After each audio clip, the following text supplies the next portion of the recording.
భక్తివన్న ప్రేక్షకులకి శుభోదయం 9/12/2024 స్వస్తి శ్రీ చాంద్రమానం క్రోధినామ సంవత్సరం దక్షిణాయనం హేమంత ఋతువు మార్గశిర మాసం శుక్లపక్ష నవమి సోమవారం నవమి తెల్లవారుజామున 3:23 వరకు నక్షత్రం పూర్వాభాద్ర నక్షత్రం మధ్యాహ్నం 1:16 వరకు వర్జన్ రాత్రి 10:14 నుండి 11:43 వరకు దుర్ముహూర్తం మధ్యాహ్నం 12:14 నుండి 12:58 వరకు మళ్ళీ మధ్యాహ్నం 2:26 నుండి 3:10 వరకు కూడా దుర్ముహూర్తాలు. సూర్యోదయం 6:22, సూర్యాస్తమయం 5:22.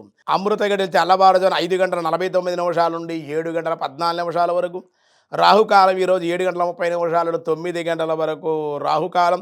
సిద్ధియోగం రాత్రి 12:03, బాలవ సాయంత్రం 4:29, కౌలవ తెల్లవారుజామున 3:23.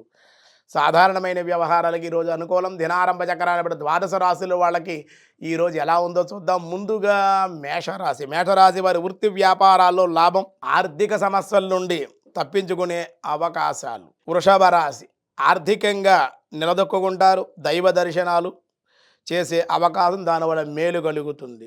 మిథున రాశి ధనాదాయం చాలా బాగుంటుంది, గృహంలో మార్పులు, వాహనంలో కూడా మార్పులు చేసే అవకాశం. కర్కాటక రాశి ధనాదాయం బాగుంటుంది, వ్యాపార లాభాలు, ధైర్యంగా ముందుకు వెళ్ళే అవకాశం. సింహరాశి పట్టుదలతో పనులు పూర్తి, దైవబలం, మీ ధైర్యంతో మీరు ముందుకు వెళ్ళడం వల్ల అనుకున్నవన్నీ కొంచెం జరుగుతాయి. కొన్ని ఇబ్బందులు ఉన్నప్పటికీ కూడా లాభాలు పొందే అవకాశం. కన్యారాశి అశాంతి, మనోదుఖము, స్వల్పంగా లాభాలు, ప్రయాణ సౌఖ్యం.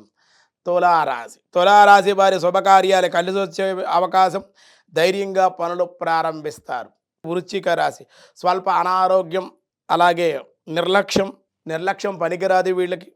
ధనలాభం ఉంది, గట్టిగా పట్టుదలతో ప్రయత్నం చేస్తే పనులు పూర్తవుతాయి. ధనస్సు రాశి సంతానం ద్వారా లాభాలు, మంచి వార్తలు వినే అవకాశం, ఆనందం. మకర రాశి శ్రమ అధికంగా ఉంటుంది, అయినా ధనలాభం, బంధుమిత్రుల యొక్క కలయిక కూడా ఉండే అవకాశం. కుంభరాశి వివాహాది శుభకార్యాల్లో పాల్గొనే అవకాశం, ఆర్థికంగా కూడా లాభాలు పొందే అవకాశం. మీనరాశి ఊహించినటువంటి ఖర్చులు, విందు వినోదాలు, అలాగే బంధుమిత్రుల యొక్క సంగమము ఉండే అవకాశం.